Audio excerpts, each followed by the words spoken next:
வாசிங்களே. சங்கீத புஸ்தகம் 102:13.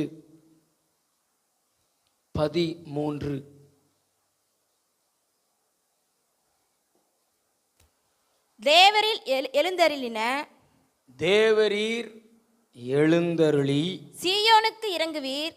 சீயோனுக்கு இறங்குவீர். அதற்கு தயை செய்யும் காலமும் அதற்காக குறித்த நேரமும் வந்தது.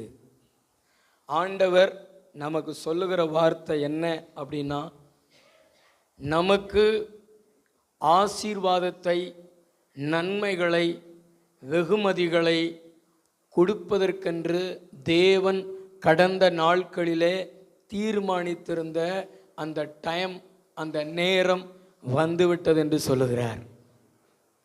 அல்லேலூயா, அல்லேலூயா. குறித்த நேரம் வந்தது. பக்கத்துங்களை பார்த்து சொல்லுங்களா, ஆண்டவர் உங்களுக்குன்னு ஒவ்வொரு நன்மைகளை, அற்புதங்களை செய்வதற்கென்று மனசில் தீர்மானித்திருந்தார். உங்களுக்கு தெரியாது, எனக்கு தெரியாது. ஆனால் நாமெல்லாம் இன்னும் செய்யலையே தாமதிக்கிறாரே அப்படின்னு ஜெபம் பண்ணிக்கிட்டு இருந்தோம், எதிர்பார்த்துக்கிட்டு இருந்தோம். நம்ம எதிர்பார்த்தது இப்போ இந்த மாதத்தில் நம்ம வீட்டுக்கு வந்து சேரப்போகிறது, நம்ம வாழ்க்கைக்கு வந்து சேரப்போகிறது.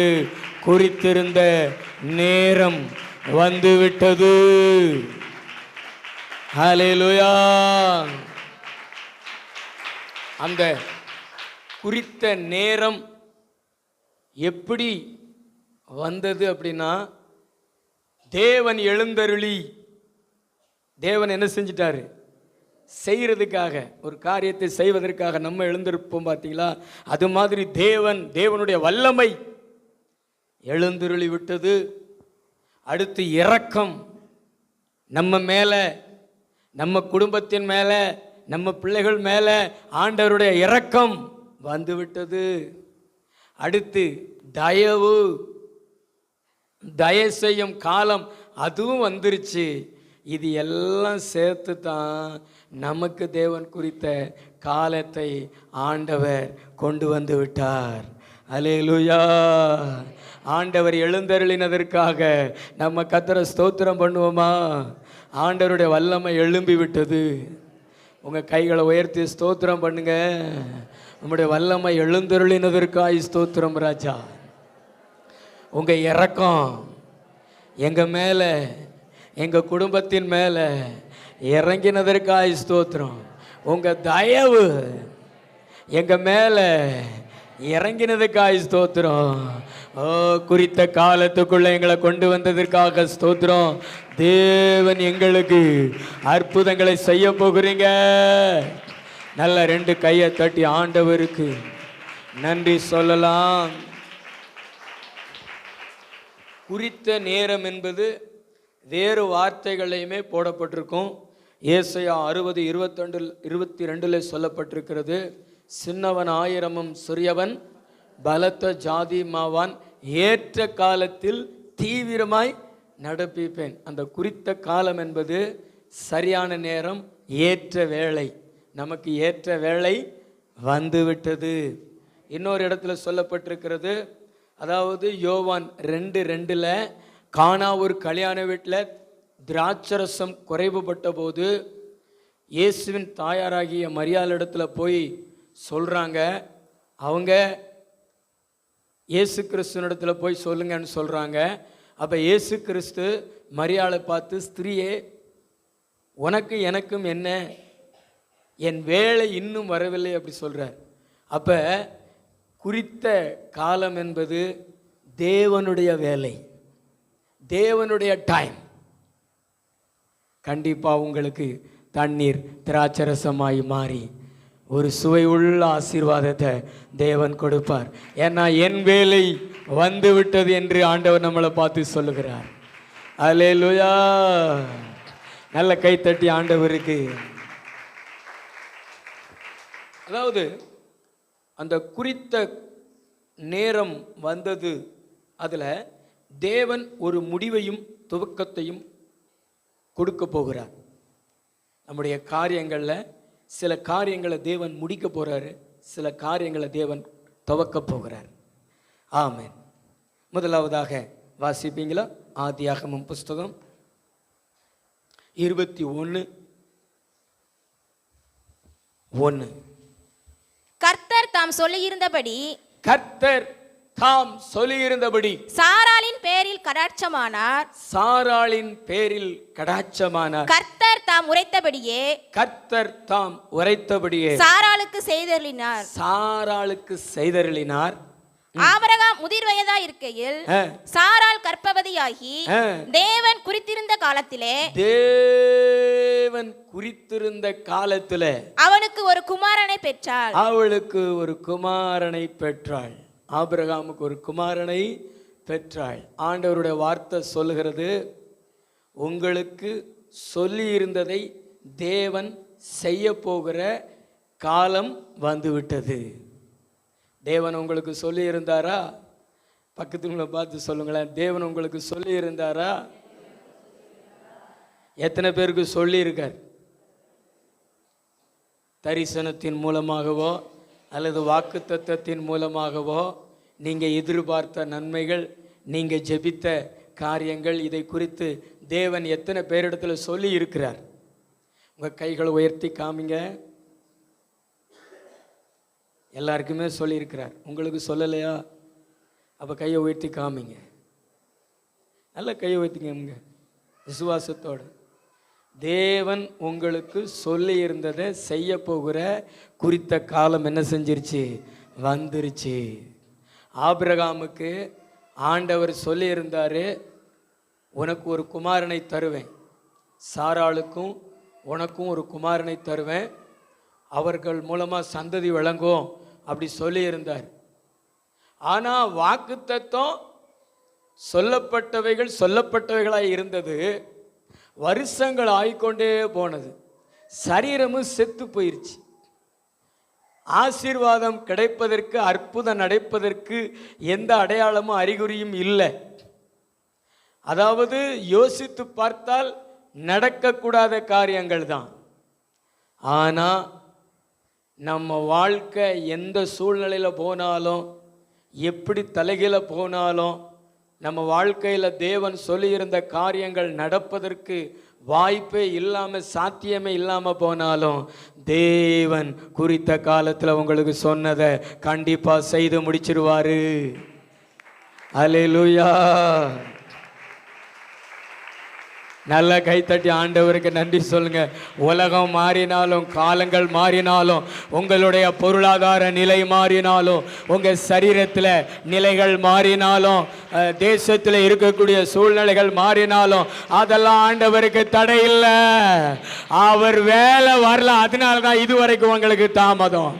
அவருடைய வல்லமை குறைஞ்சதுனாலயோ இதுவரைக்கும் வராதது அப்படி கிடையாது.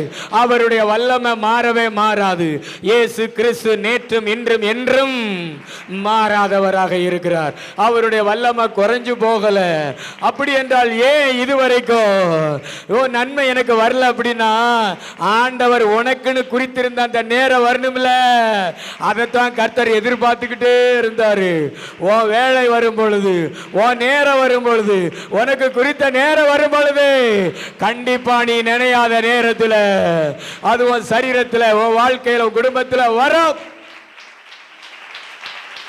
அது வர முடியாததா இருந்தாலும் வரும், வருவதற்கு வாய்ப்பே இல்லாம இருந்தாலும் வரும். ஹல்லேலூயா. ஏன்னா எல்லாத்தை விட ஆண்டவருடைய வார்த்தை பவர்ஃபுல்லானது, வல்லமை உள்ளது. எல்லா தடைகளையும் நொறுக்கிறோம். வாக்குத்தத்தம் அவ்வளவு வல்லமை உடையது. நீங்க இந்த வாக்குத்தத்தத்தை சாதாரணமாக நினைக்காதீங்க. ஆண்டவர் உங்களுக்கு சொல்லியிருந்ததை சாதாரணமாக நினைக்காதீங்க. இன்னும் நிறைவேறலையே, அதனால இந்த வாக்குத்தத்தத்தெல்லாம் நிறைவேறாது அப்படிலாம் நினைக்காதீங்க. இது பவர்ஃபுல்லான வேர்டு. இது எல்லா தடைகளையும் உடைக்கும். 100 வயசு தாத்தா 90 வயசு பாட்டிக்கும் ஒரு கர்ப்பத்தில் ஒரு குழந்தை உண்டாயிருக்குதுன்னா, அந்த வார்த்தை எவ்வளவு வல்லமை உடையது பாருங்களேன். சரீரத்தை உயிர்ப்பிக்கக்கூடியது ஆண்டவருடைய வார்த்தை. செத்து போனதை உயிர்ப்பித்து அந்த ஆசீர்வாதத்தை உள்ளே கொண்டு வந்தது ஆண்டவருடைய வார்த்தை. உங்களுக்கு சொல்லி இருந்ததை தேவன் கண்டிப்பா நிறைவேற்றுவாரு. அந்த நேரம் தான் வந்துருச்சு. அவன் நிறைய பேர் விசுவாசிகளை நினைக்கிறேன். சகோதரா, விசுவாசிங்க. விசுவாசத்தினால தான் நம்ம சுதந்திரித்துக் கொள்ள முடியும். அந்த கடாட்சமானார் அப்படின்னு போட்டிருக்கு பார்த்தீங்களா, அதுக்கு அர்த்தம் என்னன்னா கண்ணோக்கினார். காத்திருந்த ஏங்கின எதிர்பார்த்த காலம் முடிய போகிறது. ஆண்டவர் உங்களை கண்ணோக்கி பார்த்துட்டார். அவருடைய பார்வை உங்க மேல பட்டுருச்சு. பக்கத்துல பார்த்து சொல்லுங்களேன், அவருடைய பார்வை இதுக்கு முன்னாடி வேற இதில் பட்டிருந்தது. ஆனால் இந்த மாசத்துல நேரம் வந்துருச்சுல, அதனால உங்க மேலே பட்டுருச்சு. கண்ணோக்கி பார்த்திருக்கிறார். லேயால கர்த்தர் கண்ணோக்கி பார்த்தாரு. அதனால அவள் கர்ப்பம் தரித்து ஒரு குமாரனை பெற்று யூதா என்று முதல் குழந்தையை பெற்றெடுத்தாள். தன் கணவன் யாக்கோபினாலே புறக்கணிக்கப்பட்டவளை கர்த்தர் கண்ணோக்கி பார்த்தார். அதே மாதிரி தேவன் உங்களையும் கண்ணோக்கி பார்க்கிறார். அற்புதத்தை பெற்றுக்கொள்ள போறீங்க. என்ன அற்புதம்னு எனக்கு தெரியாது. ஒவ்வொருத்தருக்கும் ஒவ்வொரு காரியத்தில் சொல்லியிருப்பார். கற்பத்தின் கனியை தருவேன்னு சொல்லியிருப்பார். திருமண ஆசீர்வாதத்தை தருவேன்னு சொல்லியிருப்பார். உனக்கு நல்ல ஒரு வேலை வாய்ப்பை கொடுப்பேன்னு சொல்லியிருப்பார். உனக்கு ஒரு நல்ல ஒரு அழகான ஒரு வீட்டை கட்டி தருவேன்னு சொல்லியிருப்பார். சொந்த பிஸ்னஸ் தருவேன்னு சொல்லியிருப்பார். ஏதோ ஒன்று ஆண்டவர் ஆவிக்குரிய ஆசீர்வாதமாகவோ பூமிக்குரிய ஆசீர்வாதமாகவோ தருவேன்னு சொல்லியிருப்பார். ஆனால் சொல்லி இருந்தது நடக்கும், நிறைவேறும். அந்த நேரம் வந்துருச்சு. அல்லேலூயா.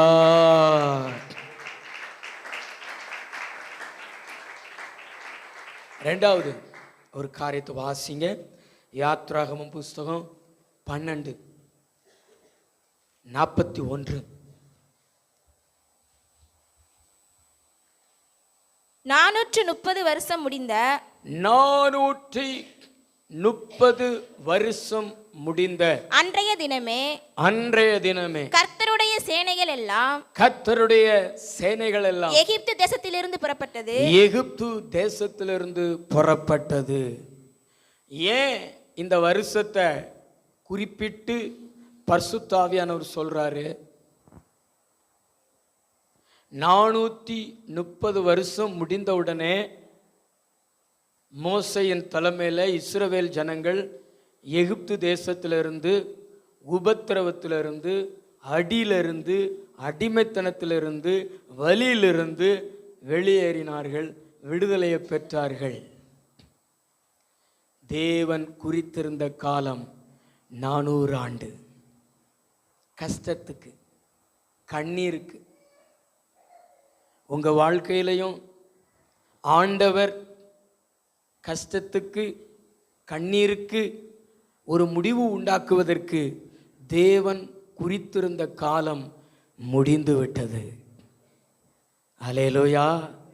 இனி நீங்கள் கஷ்டத்தையும் கண்ணீரையும் உபத்திரவத்தையும் வலியையும் நீங்கள் பார்க்க மாட்டீங்க. ஆண்டவருக்கு பலி செலுத்தி கொண்டே சந்தோஷத்தையும் சமாதானத்தையும் இளைப்பாறுதலையும் அனுபவித்து நீங்கள் ஆசீர்வாதத்தை சுதந்திரித்து கொள்ளப் போகிறீர்கள். அல்லேலூயா. கஷ்டம் முடிய போகிறது, கண்ணீர் முடிய போகிறது. நிறைய பேருடைய எதிர்பார்ப்பு அதுதான். நிறைய குடும்ப தலைவிகளுடைய எதிர்பார்ப்பு அதுதான். என் கணவர் என்னைக்கு ரட்சிக்கப்படுவார்? இந்த மதுபான போதையிலிருந்து என்னைக்கு விடுதலை பெறுவார்? நானும் என் பிள்ளைகளும் சமாதானமாய் இருப்போம், சந்தோஷமாய் இருப்போம். எங்கள் வீட்டில் என்னைக்கு ஒரு பரலோக மகிழ்ச்சி உண்டாகும் அப்படி சொல்லி நிறைய பேர் எதிர்பார்த்து காத்திருக்கிறீங்க. இப்போ மாறிராதா, பிறகு மாறிராதா? இந்த வருஷம் மாறிராதா அப்படின்னு சொல்லி நீங்கள் எதிர்பார்த்து எதிர்பார்த்து எதிர்பார்த்து காத்திருந்த காலங்களெல்லாம் ஆண்டவர் ஒரு முடிவுக்கு கொண்டு வருகிறார். உங்கள் குடும்ப தலைவரை கர்த்தர் ரட்சித்து உங்கள் குடும்பத்தில் கஷ்டத்தையும் கண்ணீரையும் மாற்றி சந்தோஷத்தையும் சமாதானத்தையும் ஆண்டவர் துவங்க போகிறார். அடிமைத்தனத்தின் நாட்கள், அடி வாங்கின நாட்களுக்கு தேவன் ஒரு முடிவை உண்டாக்குகிறார். எத்தனை பேர் நம்புறீங்க? எத்தனை பேர் நம்புறீங்க? ஆமென், ஹல்லேலூயா. அந்த அந்த வலிகளுக்கும் அந்த வேதனைகளுக்கும் அந்த கஷ்டத்துக்கும் ஒரு முடிவை தேவன் உண்டாக்க போகிறார். 430 வருஷம் ஆன பின்பு கர்த்தர் அந்த ஜனங்களுக்கு அந்த கஷ்டத்தில் இருந்து கண்ணீரில் இருந்து விடுதலையை கொடுத்தார். அவங்க எகிப்து தேசத்தில் இருக்கும் பொழுது தலைமுறை தலைமுறையாக ஒரு 5 தலைமுறை கஷ்டத்தை அனுபவிச்சாங்க. எகிப்தியர்கள் அடித்தார்கள், துன்புறுத்தினார்கள். பைபிள் சொல்லுகிறது அவங்களுடைய ஜீவனே அவங்களுக்கு கசப்பாயிற்று, வாழ பிடிக்கல. பெரிய பெரிய பில்டிங்குகளை கட்ட சொன்னான், 2 பட்டணங்களை கட்ட சொன்னான், சம்பளம் கொடுக்கல. அதான் அடிமைத்தனம். அதில் அவங்க தவித்தாங்க. யெகோவா தேவன் எங்களை எப்போ விடுவிப்பார், யெகோவா தேவன் எங்களை எப்போ விடுவிப்பார் என்று சொல்லி சிறியவர்கள் இருந்து பெரியவர்கள் வரைக்கும் வானத்தை பார்த்து பார்த்து பார்த்து பார்த்து 430 வருஷம் ஆச்சு. கர்த்தர் உயிருள்ள தேவனே அந்த ஜனங்களுக்கு குறித்திருந்த காலத்தை ஆண்டவர் முடிச்சு வெளியே கொண்டு வந்து விட்டார். ஆண்டவர் குறித்திருந்த காலம் முடிஞ்சிருச்சுன்னா அதுக்கு பிறகு உங்கள் மேலே ஒரு துரும்பு கூட படுவதற்கு தேவன் அனுமதிக்க மாட்டார். ஹல்லேலூயா. நீங்கள் கேட்கலாம், ஏன் ஆண்டவர் இந்த 430 வருஷத்தை நியமித்தார்? 400 வருஷத்தை நியமித்தார். அந்த 30 வருஷம் அந்த பார்வோன் மன்னனுக்கு ஆண்டவர் அடியடியாக கொடுத்து அற்புதங்களை செய்து வெளியே கொண்டு வருவதற்கு 30 வருஷம் ஆச்சு. ஆனால் அவங்களுக்கு நியமித்திருந்த காலம் 400 வருஷம் ஆச்சு. அந்த 400 வருஷத்துலேயே அந்த மக்களுக்கு பாடுகள் முடிஞ்சிருச்சு. வெளியே வருகிறதுக்கு 30 வருஷம் ஆச்சு. ஏன்னா மோசே உள்ளே போயிட்டாரு, அற்புதங்களை செய்து அவனுக்கு அடிமேல அடி கொடுக்க ஆரம்பிச்சிட்டார். ஆனால் அந்த 400 வருஷம் கஷ்டத்துக்கு காரணம் என்ன? நம்ம கஷ்டப்படுறத தேவன் விரும்புவாரா? நான் சொல்கிறேங்க, நம்ம கஷ்டப்படுறோம்னா அந்த கஷ்டத்துக்கு, நம்ம கண்ணீருக்கு, நம்ம வலி வேதனைகளுக்கு தேவன் காரணம் அல்ல, அதுக்கு காரணம் நாம் தான். நீங்கள் படித்து பாருங்களேன், ஆதியாகமம் 15:13. அப்பொழுது அவர் ஆபிரகாமை நோக்கி உன் சந்ததியார் தங்களுடையது அல்லாத அந்நிய தேசத்திலே பரதேசிகளாய் இருந்து அத்தேசத்தாரை சேவிப்பார்கள் என்றும் அவர்கள் 400 வருஷம் உபத்திரவப்படுவார்கள் என்றும் நீ நிச்சயமாய் அறிய கடவாய்.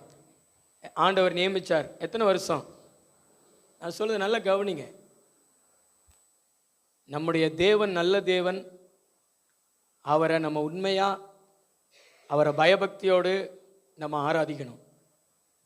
இந்த ஆபிரகாமுடைய வாழ்க்கையில் ஒரு சிறிய தடுமாற்றம். ஆண்டவரிடத்தில் அவர் பேசி கொண்டிருக்கும் பொழுது, நீ இருக்கிற இந்த கானான் தேசத்தை உனக்கு தருவேன், உன் சந்ததிக்கு தருவேன் அப்படின்னு சொல்கிறாரு. இதை நான் எப்படி அறிவேன் அப்படின்னு அவர் கேட்கும் பொழுது ஆண்டவர் ஒரு காரியத்தை செய்ய சொல்கிறாரு. 3 வயது கெடா மாடு, ஒரு வெள்ளாடு, ஒரு ஆட்டுக்கடா, இது 3ஐயும் கொண்டு வா. காட்டு புறா 1, ஒரு புறா குஞ்சு 1 கொண்டு வா அப்படின்னு சொல்லி ஆண்டவர் கட்டளையிடுகிறாரு. இவரும் கொண்டு வந்து ஒரு பலிபீடம் கட்டி அந்த கடா, அந்த ஆட்டுக்கடா, அந்த வெள்ளாடு இதெல்லாம் துண்டித்து எதிர வச்சிருக்கிறார். ஆண்டவர் இது எல்லாத்தையும் துண்டி எனக்கு பலி செலுத்த அப்படி சொல்கிறாரு. அது மாதிரி இவர் துண்டித்து வைக்கிறாரு. ஆனால் இந்த புறாவையும் புறா குஞ்சுவையும் அவர் துண்டிக்கலை. புறா குஞ்சையும் அவர் துண்டிக்கலை. அப்போ பறவைகள் அந்த பலிபீடத்தின் மேலே பறந்தது. இவருக்கு ஆபிரகாமுக்கு அயர்ந்த நித்திரை வந்தது. ஒரே இருள் சூடி கொண்டது. அதுக்கு பிறகு கர்த்தர் சொல்கிறாரு, உன் சந்ததியார் அந்நிய தேசத்தில் 400 வருஷம் அடிமைகளாக இருப்பார்கள் அப்படி சொல்லி ஆண்டவர் சொல்லிடுறார். ஏன் அப்படின்னா அவர் ஆண்டவருக்கு செய்த ஆராதனை ஏனோதானன்னு செய்தார், அசட்டையாக செய்தார். அந்த பறவைகளை அவர் துண்டித்து ஒரு முழுமையான ஆராதனை செய்யலை. நீங்கள் படித்து பாருங்களேன், அதை படித்து பாருங்களேன். வாசிங்க 10:15.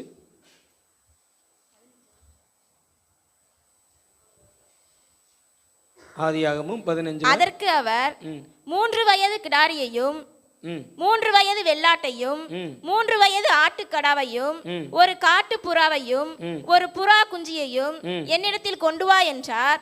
அவன் அவைகள் எல்லாவற்றையும் அவரிடத்தில் கொண்டு வந்து அவைகளை நடுவாக துண்டித்து துண்டங்களை ஒன்றுக்கு ஒன்று எதிராக வைத்தான். பட்சிகளை அவன் துண்டிக்கவில்லை. இதுதான் நம்ம செய்யற மிஸ்டேக். பட்சிகளை நம்ம என்ன செய்யறதில்ல, துண்டிக்கிறதில்ல. தேவனுக்கு நம்ம பெரிய பெரிய காரியத்தை கொடுத்துருவோம் தேவனுக்கு. ஆனால் சின்ன சின்னதில் நம்ம கோட்டை விட்டுருவோம். நம்ம தேவன் நம்ம இடத்துல எதெல்லாம் செய்ய சொல்லியிருக்கிறாரோ அது பெருசோ சிறுசோ, ஆனால் முழுமையாக செஞ்சு முடிச்சிடணும். இவன் பட்சிகளை துண்டிக்கவில்லை. பறவைகள் அந்த உடல்களின் மேல் இறங்கின.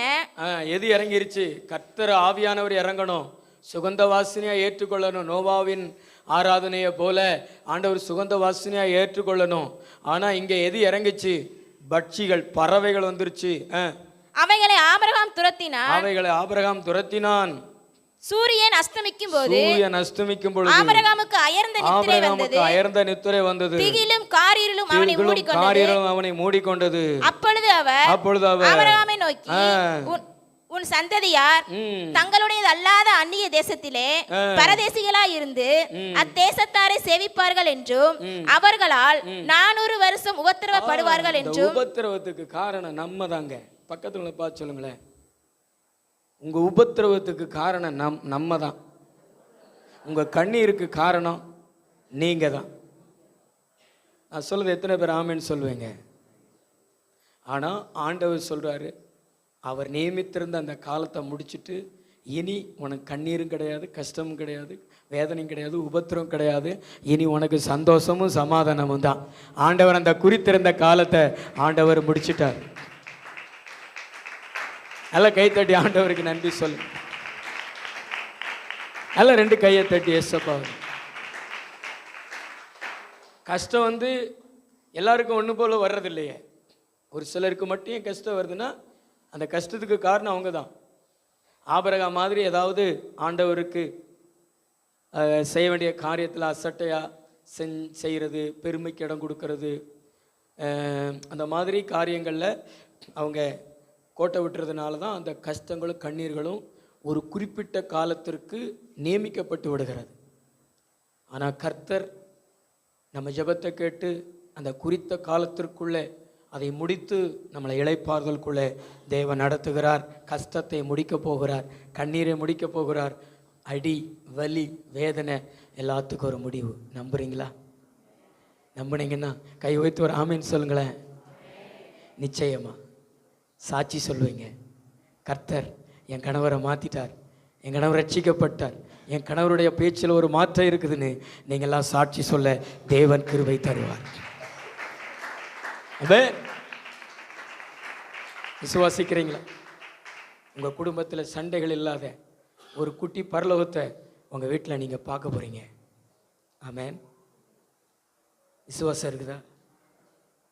உங்களுக்குள்ளெல்லாம் பெற்றோர்கள் சண்டை போடும் பொழுது, ஒருவரை ஒருவர் பேசாமல் இருக்கும் பொழுது எவ்வளவு வருத்தங்கள் காணப்படுகிறது.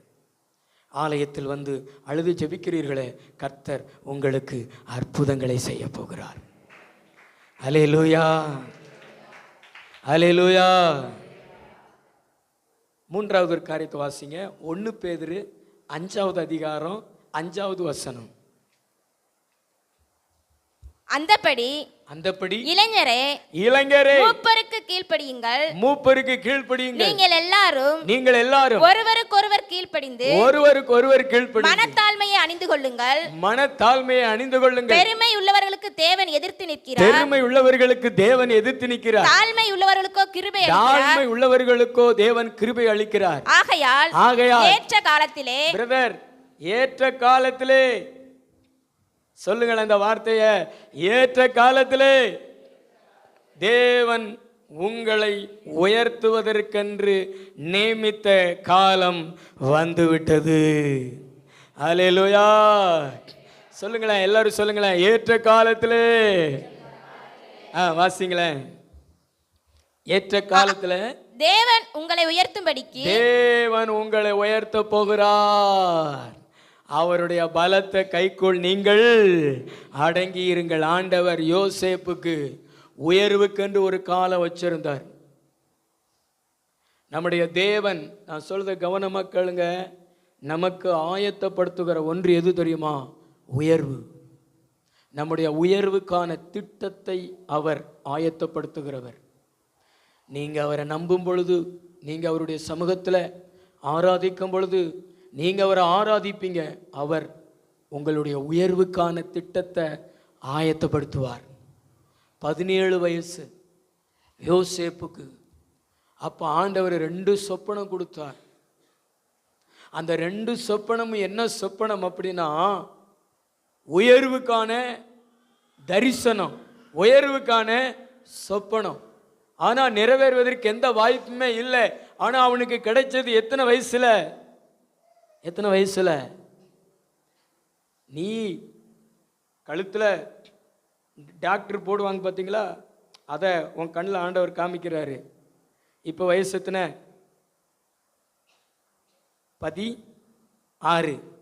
16 வயசுல ஆண்டவர் கொடுக்குறார்.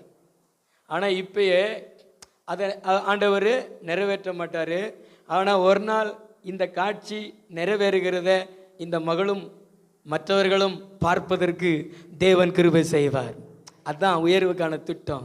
ஆனால் இன்னைக்கே தீர்மானிச்சிருவார். இன்னைக்கு நீங்கள் எப்படி பாடுறீங்க, இன்னைக்கு நீங்கள் எப்படி தாழ்மையாக இருக்கிறீங்க, இன்னைக்கு எப்படி உங்களை வச்சிருக்கிற சபையில் உங்களுக்கு தேவன் கொடுத்துருக்கிற மீட்பனுக்கு கீழே அடங்கி இருந்து தாழ்மையாக இருந்து உங்களுடைய காரியங்களை நீங்கள் நடத்துகிறதெல்லாம் தேவன் பார்த்து உங்களுடைய தாழ்மைக்கேற்ற உயர்வுக்கான திட்டத்தை அரேஞ்ச் பண்ணுவார் கர்த்தர். அதை வெளிப்படுத்துவார் கர்த்தர். ஆனால் அதுக்குன்னு ஒரு காலம் வச்சிருப்பார் கர்த்தர். இந்த யோசேப்புக்கு 17 வயசுல அந்த உயர்வுக்கான திட்டத்தை ஆண்டவர் வெளிப்படுத்தினாரு. 30 வயசுக்கு மேலே தான் அவன் எகிப்து தேசத்தின் அதிபரா மாறினான். 13 ஆண்டுகள் அதுக்கு காத்திருக்க வேண்டியது இருந்தது. தேவன் அவனுக்கு குறித்திருந்த காலம் 30 வயசு.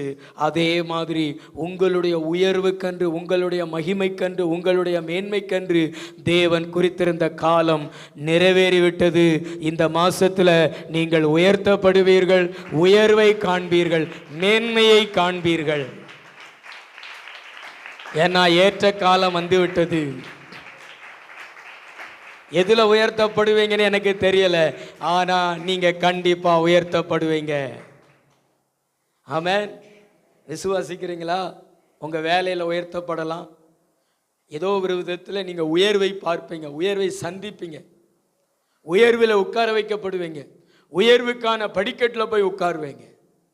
தேவன் அந்த காரியத்தை செய்வார். ஆனால் நீங்கள் அதை சுதந்திரித்துக் கொள்வதற்கு முன்பாக பெருமைக்கு இடம் கொடுக்கக்கூடாது. பெருமைக்கு இடம் கொடுக்கக்கூடாது. நம்ம உயர்வுக்கான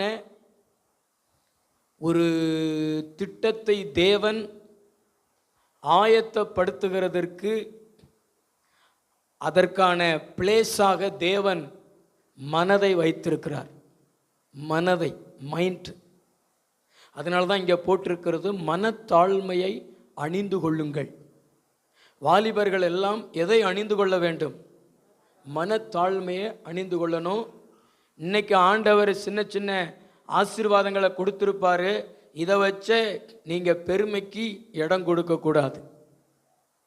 நீங்கள் உங்கள் மனதளவில் தாழ்மையாக இருக்க வேண்டும். வெறுமையாக இருக்க வேண்டும். ஏன்னா உங்கள் உயர்வுக்கு காரணமாய் அமைவது, உங்களுடைய மேன்மைக்கு காரணமாக அமைவது உங்களுடைய சிந்தை.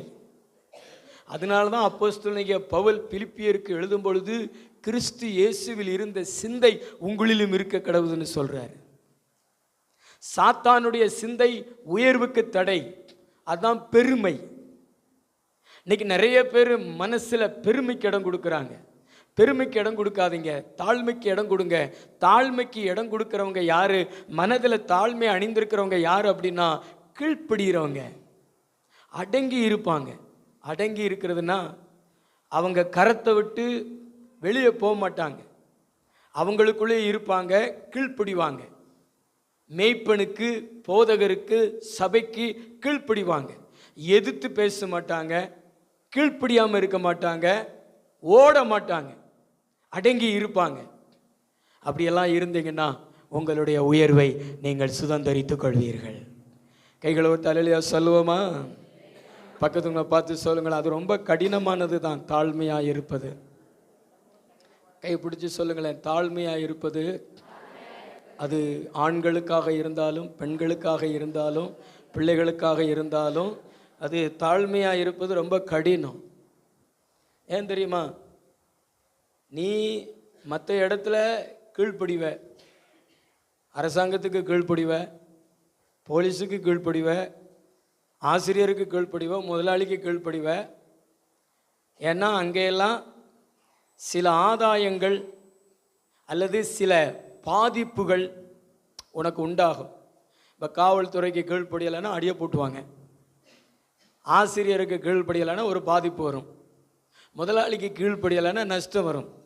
அதனால் இதுக்கு பயந்துகிட்டே கீழ்ப்படிவாங்க. ஆனால் பாஸ்டருக்கு கீழ்ப்படியலைன்னா உனக்கு ஒன்றுமே வராது, உனக்கு நஷ்டமும் வராது, உனக்கு கஷ்டமும் வராது, நீ நல்லா தான் இருப்ப. அதனால உன்னால் கீழ்ப்படிய முடியாது. எங்களால் உனக்கு ஒரு ஆதாயம் இல்லாதது மாதிரி தான் இருக்கும், ஆனால் எங்களால் தான் உனக்கு எல்லா ஆதாயமும் உண்டாகும். ஆனால் எந்த ஆதாயமும் இல்லாதது போல தான் நம்ம தான் அந்த சபைக்கு காணிக்க கொடுக்குறோம், நம்ம தான் அந்த சபைக்கு உழைக்கிறோம், நம்ம தான் அந்த சபைக்கு பிரயோஜனமாக இருக்கிறோம், நம்ம போயிட்டா அந்த சபைக்கு நஷ்டம் அப்படிங்கிற எண்ணம் உனக்குள்ளே உண்டாகும். ஆனால் அது தவறு. ஆவியானவர் ஒரு போதகன் மூலமாக, சபை மூலமாக தான் கர்த்தர் உன்னை வாழ வைத்து கொண்டிருக்கிறாரு, உன்னை உயர்த்தி கொண்டிருக்கிறார் என்பதை அறியாத பட்சத்தில் இந்த மாதிரியெல்லாம் சிந்திக்க தோண்டும். பாஸ்டரால் நமக்கு என்ன லாபம், சபையால் என்ன லாபம் அப்படின்னு நினச்சிக்கிட்டு உங்களால் கீழ்ப்படிய முடியாது இந்த இடத்துல. அதனால தான் இங்கே குறிப்பிட்டு சொல்கிறாரு, இங்கே கீழ்ப்படி, இங்கே அடங்கி இரு, தேவன் உன்னை எங்கேயும் உயர்த்துவார். ஆமென். நான் சொல்லுது புரியுதா உங்களுக்கு?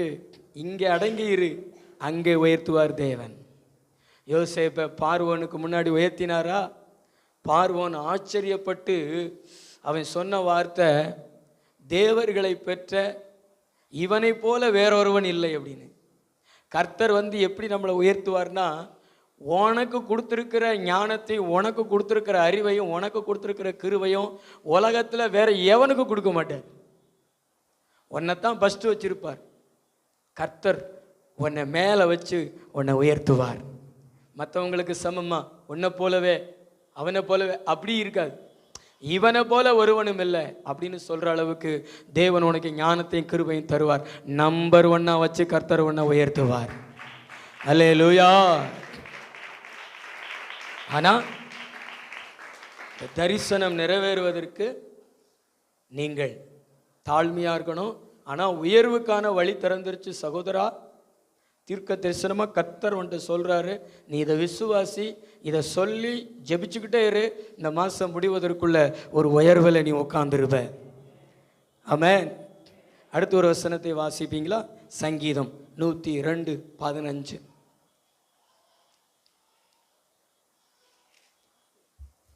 சங்கீதம் 102:15. கர்த்தர் சீயோனை கட்டி, கர்த்தர் சீயோனை கட்டி தமது மகிமையில் வெளிப்படுவார், தமது மகிமையில் வெளிப்படுவார்.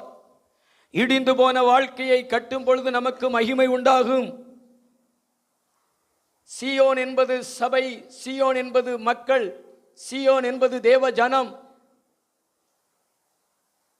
இந்த மக்களுடைய வாழ்க்கையை தேவன் கட்டுவார். எப்படி கட்டுவார்? அவங்களுடைய எதிர்கால வாழ்க்கையை கட்டுவார்.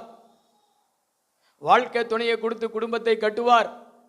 பிள்ளைகளை கொடுத்து குடும்பத்தை கட்டுவார். கணவனை இழந்து அல்லது கணவரோடு சேராம பிரிந்து போய் ஒரு மகிமை இழந்த நிலைமையில காணப்படுகிற ரூத்துவை போல காணப்படுகிற அப்படிப்பட்ட மக்களுடைய வாழ்க்கையெல்லாம் கர்த்தர் இந்த மாசத்துல கட்டி உங்களை மகிமைப்படுத்துகிற நாட்கள் வந்துருச்சு. நீங்க நிந்திக்கப்பட்டு, நீங்க பரியாசம் பண்ணப்பட்டு, நீங்க அவமானப்படுத்தப்பட்டு, நீங்க காரி துப்பப்பட்டு, நீங்க அற்பமா எண்ணப்பட்டு, நீங்க இழிவாய் பேசப்பட்ட நாட்களுக்கு ஆண்டவர் ஒரு முடிவை உண்டாக்குகிறார். குறித்த காலம் வந்துருச்சு. நீங்க மகிமையில வெளிப்படுவீங்க. ஏன்னா கர்த்தர் உங்களுக்கு மகிமையில வெளிப்படுவார். ரூத்துவினுடைய வாழ்க்கையை கட்டினது மாதிரி உங்களுடைய வாழ்க்கையும் கர்த்தர் கட்டுவாரு. நம்புனீங்க நான் தலைக்கு மேல கூட கை தட்டி தேங்க்யூ ஜீசஸ் அப்படி சொல்லுங்க. நல்லா சொல்லுங்களேன், நல்ல வாய் திறந்து இயேசுவே.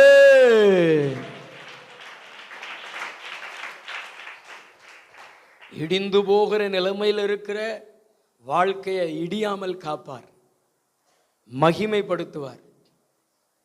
வாழ்க்கை கட்டப்படாத நிலையில் இருக்கிற பிள்ளைகளுக்கு அற்புதம் செய்து வாழ்க்கையை கட்டி மகிமைப்படுத்துவார். இடிந்து போன நிலையில காணப்படுகிற அந்த வாழ்க்கையை இனி அவ்வளவுதான் அப்படின்னு நினைச்ச வாழ்க்கையை ஆண்டவர் மறுபடியும் கட்டி மகிமைப்படுத்துவார். இந்த மாசம் அற்புதம் நடக்கும் பாருங்களேன். நீங்க விசுவாசித்தீங்கன்னா தேவனுடைய மகிமையை காண்பீங்க. கைகள் உயர்த்தி ஒரு அல்லேலூயா சொல்லுவோமா? ஏன்னா கர்த்தர் வீட்டை கட்டாராகில் கட்டுடைய பிரயாசம் விருதா. அவ கர்த்தர் வீட்டை கட்டினாதான் அது கட்ட முடியும். ஆண்டவர் சீயோனை கட்டுவேன்னு சொல்லிட்டார். சீயோனை கட்டுவேன்னு சொல்லிட்டார். உன் வாழ்க்கையை கட்டுவேன்னு சொல்லிட்டாரு. நீ பூர்வத்தில் இருந்தது மாதிரி மாறுவாய். விழுந்து போன தாவீதின் கூடாரத்தை மறுபடியும் எடுப்பித்து பூர்வ நாளில் இருந்தது போல் அதை ஸ்தாபித்து உன்னை மகிமைப்படுத்துவேன்னு சொன்ன வாக்கு தத்துவம் உன் வாழ்க்கையில நிறைவேறும். விழுந்து போன தாவீதின் கூடாரம் தான், ஆனா நீ எடுப்பித்து ஆண்டவராலே மறுபடியும் முன்பு இருந்தது போல உன்னுடைய வாழ்க்கை கட்டப்படும். ஆமென். நம்புறீங்களா? எத்தனை பேர் விசுவாசிக்கிறீங்க? ஆமென். கவலைப்படாதீங்க. கர்த்தர் அற்புதத்தை செய்வாரு. உங்க இல்லம் தேடி அற்புதங்கள் வரும், அதிசயங்கள் வரும். ஆமென். கடைசியா ஒன்றே ஒன்று, யோபுவின் புஸ்தகம் 42:10. அதை எழும்பத்தக்க தைரியவான் இல்லாதிருக்க. யோபு 42:10. யோபு தன் சிநேகிதருக்காக வேண்டுதல் செய்தபோது கர்த்தர் அவன் சிறையிருப்பை மாற்றினார். யோபுக்கு முன்னிருந்த எல்லாவற்றை பார்க்கிலும், யோபுவுக்கு முன்னிருந்த எல்லாவற்றை பார்க்கிலும் இரட்டத்தனையாய் கர்த்தர் அவனுக்கு தந்தருளினார். இரட்டத்தனையாய் கர்த்தர் அவனுக்கு தந்தருளினார்.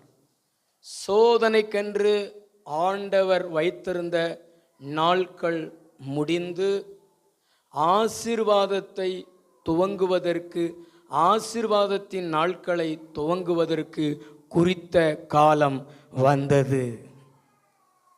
அல்லேலூயா. கடந்த காலங்களில் நீங்கள் இழப்புகளை சந்தித்திருப்பீங்க. உங்க வேலையில், உங்களுடைய விவசாயத்தில், உங்களுடைய வியாபாரத்தில், உங்களுடைய பிள்ளைகளிடத்தில், உங்களுடைய குடும்பத்தில் நீங்கள் சில இழப்புகளை சந்தித்திருப்பீங்க. அது ஒரு சோதனை காலம். யோபு ஒரு காலத்தில் மகிமையாக இருந்தார். 7000 ஆடுகள், 3000 ஒட்டகங்கள், 500 ஏறுமாடு, 500 கழுதைகள், நிறைய வேலைக்காரிகள் என்று சொல்லி அந்த கிழக்கத்திய புத்திரர்களை பெரியவனாய் கருதப்படும்படியாய் ஆஸ்தி உடையவனாய் காணப்பட்டார். பிள்ளைகளும் பார்த்தீங்கன்னா 10 பிள்ளைகள், ஆண் பிள்ளைகள், பெண் பிள்ளைகள் சொல்லி 10 பிள்ளைகள். ரொம்ப ஆசீர்வாதமான வாழ்க்கை, ரொம்ப மகிமையான வாழ்க்கை. ஆனால் யோபுவுக்கு சோதனை காலம் வந்தது. உங்கள் வாழ்க்கையில் இழப்புகளை நீங்கள் சந்தித்தது அது ஒரு சோதனை காலம். நஷ்டத்தை சந்தித்தது அது ஒரு சோதனை காலம். நீங்கள் மகிமையை இழந்தது அது ஒரு சோதனை காலம். யோபுவுக்கும் சோதனை காலம் முடிந்தது. கர்த்தர் யோபுவினுடைய சிறையிருப்பை மாற்றினார். சோதனையிலே ஜெயித்த பின்பு கர்த்தர் ஆசீர்வாதத்தின் காலத்துக்குள்ளே கொண்டு வருகிறார். அதுவும் சாதாரணமான ஆசீர்வாதம் அல்ல, முன்னிலைமையை பார்க்கலும் பின்னிலைமையில அதிகமான ஆசீர்வாதம். ஆண்டவர் சொல்றாரு, நீ முன்பு இருந்ததை விட மகிமையா இருப்ப, பின்னிலைமை அதிகமாக ஆசீர்வாதத்தோடு இருக்கும். நீ இழந்து போனதெல்லாம் உனக்கு ரெண்டா டபுள் மடங்கா கிடைக்கும் என்று கர்த்தர் சொல்லுகிறார். உன் சிறையிருப்பு மாறுகிறது. உன்னுடைய சோதனை நாட்களுக்கு முடிவு வருகிறது. இதுக்கு முன்னாடி நீ சந்தித்த அத்தனை நஷ்டங்களும் தோல்விகளுக்கு காரணம் பிசாசு. நீ ஆண்டவரை உண்மையா தேடுறியா? நீ ஆண்டவர் மேல உண்மையிலே விசுவாசம் வைத்திருக்கிறியா? அப்படியெல்லாம் ஆண்டவர் உன்னை சோதித்து பார்க்கிறதுக்கு அனுமதி கொடுத்தார், பிசாசின் கையில கொடுத்தார். அதனால தான் உன்னை சின்னபின்னமாக்கினான், உன் தொழிலை சின்னபின்னமாக்கினான், உன்னை சிறுமைப்படுத்தினான். அப்படியாகிலும் உன் விசுவாசம் குறைஞ்சு போயிடும்னு நினைச்சான். ஆனா அவன் வெட்கப்பட்டு நிற்கிறான் பிசாசு. ஆண்டவர் மகிமைப்படுகிறாரு. இந்த மாசத்துல இழந்து போனதெல்லாம் 2 மடங்கு நீங்க பெற்றுக்கொள்வீங்க. நம்புறீங்களா? நான் சொல்றதை எத்தனை பேர் கவனிக்கிறீங்க? கர்த்தர் உங்களோடு கூட தான் பேசுகிறாரு. கர்த்தர் தீர்க்க தரிசனமா பேசுகிறாரு. நம்புனீங்கன்னா நல்ல கைத்தட்டி ஆண்டவருக்கு நன்றி சொல்லுங்க. இது வெறும் பேச்சுக்காக அல்ல, உங்களுடைய வாழ்க்கையில நிறைவேற போகிறது கர்த்தர் பேசுகிறாரு. நல்ல 2 கையை தட்டி. நீங்க கூட யோபு மாதிரி கேட்டிருப்பீங்க, நான் நல்லா கர்த்தரை தேடுனேனே, என் வேலையில் ஒரு ஆசீர்வாதம் இல்லையே, அவங்க வேலை நல்லா ஓடுது, இவங்க வேலை நல்லா ஓடுது, ஆனால் என் வேலை மட்டும் இப்படி ஆகிப்போச்சே அப்படின்னு நீங்கள் நினச்சிருப்பீங்க. இது உங்களுக்கு சோதனை காலம். ஆனால் அதுக்கு தான் முடிவு வந்துருச்சு. ஆண்டவர் குறித்திருந்த காலம் முடிஞ்சு போச்சு. இனி ரெகபோத்து தொடங்க போகிறது. தேசத்தில் நீ பலுகும்படியாய் கர்த்தர் ஒரு ரெகபோத்தை தொடங்க போகிறார். 2 மடங்கு ஆசீர்வாதம் தரப்போகிறார். நீங்கள் எழுதி வைத்துக் கொள்ளுங்களேன். ஆண்டவர் 2 தருவாரு. உன் முன்னிலைமையை பார்க்கல, உன் பின்னிலைமையில அதிகமான ஆசீர்வாதம். கர்த்தர் உங்களோட தான் பேசுறார். எத்தனை பேர் நம்புறீங்க? விசுவாசிக்கிறீங்களா? பின்னாடி விசுவாசிக்கிறீங்களா? உன் சரீர சுகத்தை நீ இழந்து போனீல, அதெல்லாம் ஆண்டவர் திரும்ப தரப்போறார். நீ இழந்து போன பலனை 2 மடங்கு ஆண்டவர் தரப்போகிறார். யோபுவினுடைய சிறையிருப்பு மாறினது போல உன் சிறையிருப்பு மாறும். கர்த்தர் சொல்றாரு, சிறையிருப்பு மாறும். உனக்கு சிங்காசனம் பிறக்கும். உன் கண்களுக்கு சிங்காசனம் தோன்றும். நான் சொல்றத நிறைய பேர் நம்பல, நான் சொல்றத நிறைய பேர் விசுவாசிக்கல. யோபுவின் தேவன் உன்னுடைய தேவனாக இருக்கிறார். நம்முடைய ஊழியத்துக்கும் தேவன் சோதனை காலங்களை முடித்து ஆசீர்வாதத்திற்கென்று குறித்த காலத்தை கொண்டு வந்து விட்டார். ஆண்டவர் 2 மடங்காய் நம்ம ஊழியங்களையும் தேவன் ஆசீர்வதிப்பார். கழுகுமலை, கோவில்பட்டி இதெல்லாம் பயங்கர சோதனை காலங்கள். ஆனால் கர்த்தர் எல்லாத்தையும் முடித்து ஆண்டவர் இந்த பிப்ரவரியில் குறித்த காலம் வந்து விட்டது. சீயோனுக்கு தயவு செய்கிற காலம் வந்து விட்டது. சீயோனுக்கு இறங்குகிற காலம் வந்து விட்டது. சீயோனை கட்டுகிற காலம் வந்து விட்டது. சீயோனுக்கு அதிசயங்கள் செய்த குறித்திருந்த காலம் வந்து விட்டது. ஆமென், ஹல்லேலூயா. 5 காரியத்தை தேவன் செய்ய போகிறார். சொல்லியிருந்ததை செய்ய போகிறார். கஷ்டம் கண்ணீரை முடிக்க போகிறார். உயர்வை ஆண்டவர் தரப்போகிறார். மகிமைப்படுத்த போகிறார். ஆசீர்வாதத்தை கொடுக்கும் நாட்களுக்குள்ளே கர்த்தர் கொண்டு செல்ல போகிறார். குறித்த காலம் வந்து விட்டது. பக்கத்தில் பார்த்து சொல்லுங்களேன், ஆண்டவருடைய வேளை வந்து விட்டது. கண்ணை மூடி ஜெபம் பண்ணுங்க.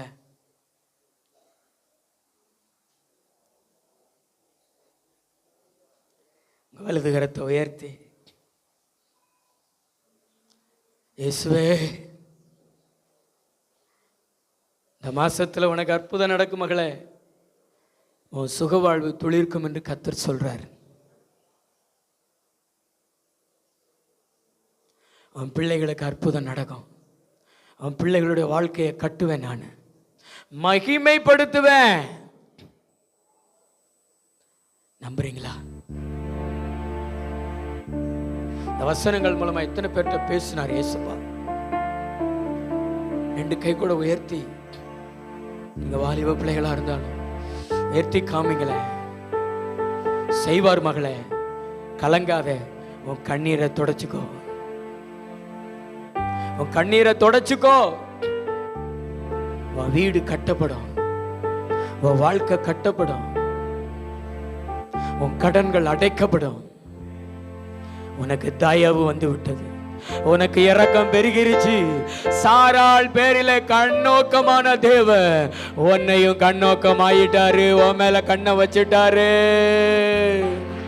நீ பெற்றுக்கொள்ள போகிறாய். தேவன் உனக்கு சொன்னதை பெற்றுக்கொள்ள போகிறாய். நல்ல 2 கையை தட்டி அந்நிய பாஷைகளில நிறைந்து மகிமைப்படுத்துவே. வாலிபர்களே, ஆண்டவரை மகிமைப்படுத்துங்க. உயர்த்த போறார். பேசுங்க, பேசுங்க. ஒரு பலன் வருது, ஒரு பலன் வருது உங்க மேல, ஒரு பலன் வருது.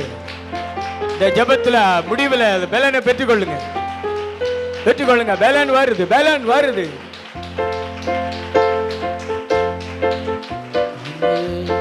கலங்கி தவித்திடாதே, உன் கண்ணீரை துடை தேடுவா. கலங்கி தவித்திடாதே, கண்ணீரை துடை தேடுவா. நன்றி ஏசப்பா, நீர் கொடுத்த வாக்குத்தத்த வார்த்தைகளுக்காய் ஸ்தோத்திரம்.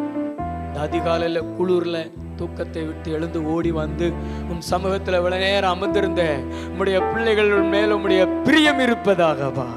இந்த மாசம் முழுவதும் தூக்கி சுமந்து நடத்துங்க. பிள்ளைகளுடைய குடும்பம், பிள்ளைகளுடைய பிள்ளைகள், கணவன்மார்கள், மனைவிகள், எல்லாரும் மேலே ஆசீர்வாதம் இருக்கட்டும். எங்க சபை மேல ஆசீர்வாதம் இருக்கட்டும். உங்க ரத்த கோட்டைகளை மறைச்சுக்கோங்கப்பா. என்ன எதிர்பார்ப்போடு வந்தாங்களோ அதை பூர்த்தி செய்யுங்க. சீயோனுக்கு தயவு செய்யுங்கப்பா. உங்க நன்மையும் கிருபையும் தொடரட்டும். இயேசு கிறிஸ்துவின் மூலம் ஜெபிக்கிறோம் நல்ல பிதாவே.